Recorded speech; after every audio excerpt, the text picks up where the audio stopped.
यह गौतम बुद्ध की एक कहानी है। इस कहानी के माध्यम से भगवान गौतम बुद्ध ने बताया कि आप अपनी जिंदगी में कभी भी हार नहीं मानोगे। इस कहानी को थोड़ा ध्यान से सुनिए क्योंकि यह कहानी आपकी जिंदगी बदलने वाली है। एक समय की बात है, महात्मा बुद्ध के सबसे प्रिय और करीबी शिष्य आनंद एक बार कहीं जा रहे थे। तभी रास्ते में उन्होंने देखा कि एक आधे उम्र का व्यक्ति एक चट्टान के ऊपर बैठकर रो रहा है। यह देखकर आनंद वहीं रुक गए और उस व्यक्ति के पास जाकर उसके दुखी होने का कारण पूछा। वह व्यक्ति अपने आंसू पोंछते हुए बोला, मैं यहीं पास के ही गांव का रहने वाला एक बदनसीब व्यापारी हूँ। मैं जो भी काम करता हूँ वही बिगड़ जाता है। व्यापार के चक्कर में मैंने अपनी माँ और पत्नी के गहने गंवा दिए, अपने परिवार को खो दिया और यहाँ तक कि अब तो मेरा घर और खेत भी गिरवी। मुझे तो लगता है कि मेरी किस्मत ही खराब है। उस व्यक्ति की बात सुनकर आनंद बोले, तुमसे किसने कहा कि तुम्हारी किस्मत खराब है? जरा मैं भी तो जानूं कि तुम्हारी किस्मत में क्या खराबी है। व्यक्ति बोला, पहले मैं खेती करता था लेकिन हर साल उसमें घाटा होता था। कभी सूखा पड़ जाता तो कभी ज्यादा बारिश से फसल खराब हो जाती, कभी आवारा पशु फसल को नुकसान पहुंचाते तो कभी कीड़े मकोड़े और बीमारियां फसल को बर्बाद कर देते हैं। खेती से मेरे परिवार का गुजारा ठीक से नहीं चल पा रहा था, जिससे परेशान होकर मैंने खेती करना छोड़ दिया।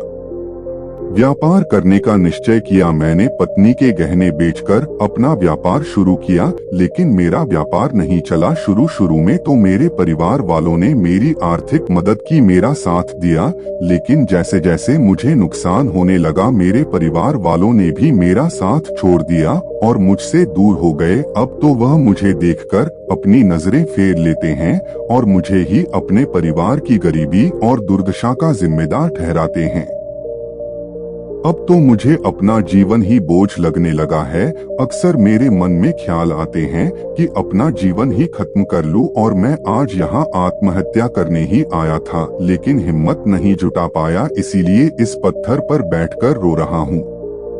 दूसरी तरफ मेरा एक मित्र है, हम दोनों ने एक ही साथ व्यापार शुरू किया था, लेकिन वह आगे बढ़ गया और मैं पीछे रह गया। मेरी इस असफलता की वजह से वह हर समय मुझे नीचा दिखाने का प्रयत्न करता रहता है और वे अक्सर मेरे घर आकर अपनी सफलता की बातें करता है।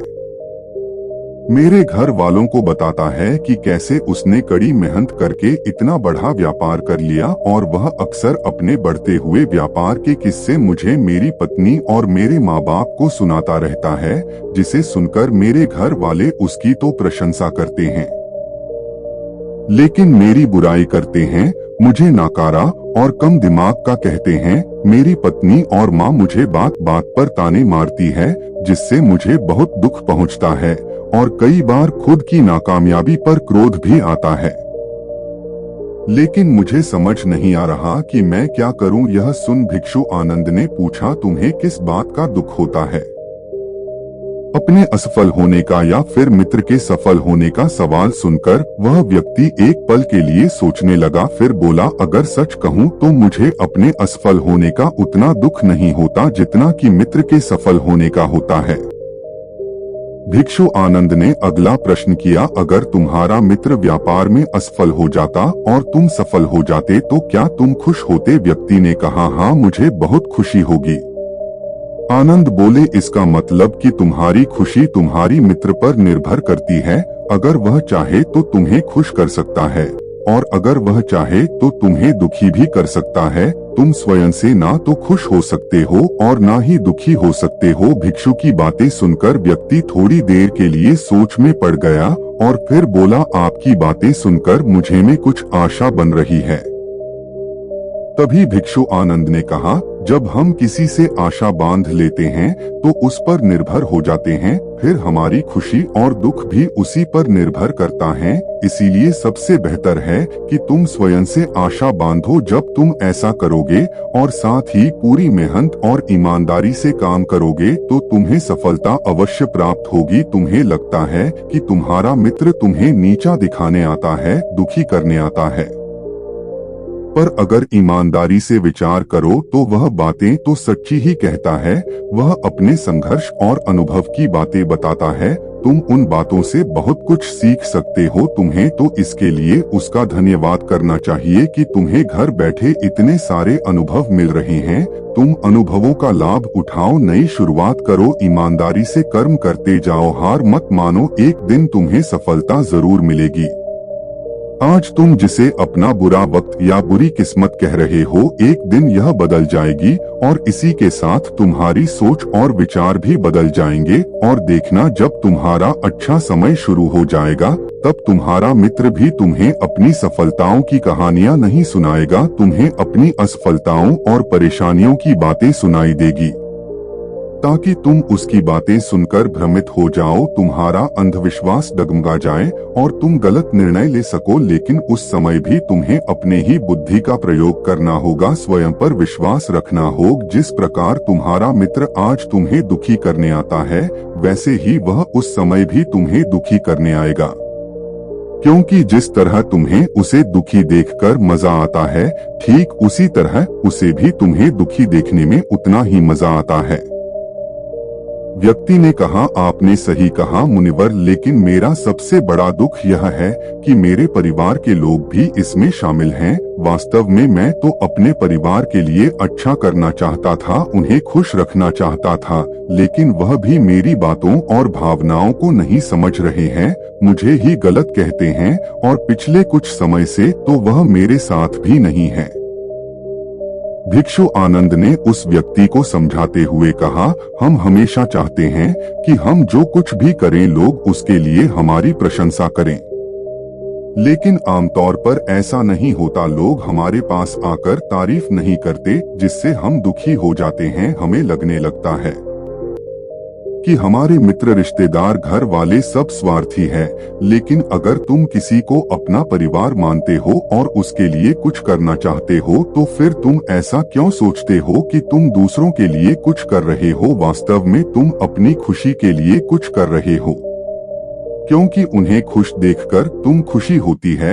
अगर ऐसा करते समय तुम यह मानकर चलते हो कि तुम दूसरों के लिए कुछ कर रहे हो, तो तुम दुखी रहोगे। लेकिन अगर तुम्हें लगता है कि तुम स्वयं के लिए कर रहे हो, तो तुम खुश रहोगे, क्योंकि जब हम स्वयं के लिए कुछ करते हैं या करना चाहते हैं, तो हमें इसके लिए किसी की जरूरत नहीं पड़ती। भिक्षु आनंद की यह बातें सुनकर उस व्यक्ति के चेहरे के भाव पूरी तरह से बदल गए। उसने कहा, आप सही कह रहे हैं, मैं समझ गया कि अब तक मेरी किस्मत इसीलिए खराब थी क्योंकि वह दूसरों के हाथों में थी, लेकिन अब से मैं अपनी किस्मत को अपने हाथों में रखूंगा, फिर से प्रयत्न करूंगा, पूरी लगन और ईमानदारी से काम करूंगा, और जब तक सफलता नहीं मिल जाती है, चैन से नहीं बैठूंगा।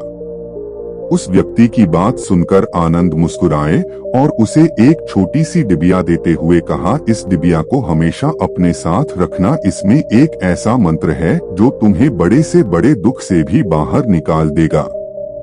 लेकिन इस डिबिया को तभी खोलना जब तुम्हारे सारे रास्ते बंद हो जाएंगे, कोई उम्मीद नजर न आए और तुम्हें लगने लगे कि सब व्यर्थ है, यह दुनिया व्यर्थ है और यहाँ रहना भी व्यर्थ है। व्यक्ति ने भिक्षु का धन्यवाद किया और उस डिबिया को लेकर अपने घर वापस आ गया। उसने नए उत्साह के साथ दोबारा अपने व्यापार की शुरुआत की और इस बार उसका व्यापार चल पड़ा। वह अपनी मेहनत और लगन के बल पर बस कुछ ही सालों में वह एक बड़ा व्यापारी बन गया। उसके परिवार वाले भी उसके साथ आ गए और उसका जीवन बहुत ही सुख शांति और समृद्धि के साथ बीतने लगा। लेकिन समय और किस्मत के खेल को आज तक ना कोई समझ पाया है और ना कोई समझ पाएगा। यह सदा एक जैसा नहीं रहता, यह बदलता रहता है। उस व्यक्ति के जीवन में भी बदलाव आया। वही व्यक्ति जिस राज्य में रहता था, उस राज्य पर पड़ोसी राज्य के राजा ने हमला कर दिया। उस हमले और लूटमार में उस व्यक्ति का सारा धन भी लूट लिया गया। उसके दुकानें और घर सब जला दिए गए। जान बचाने के लिए उसे अपने परिवार के साथ वहां से भागना पड़ा।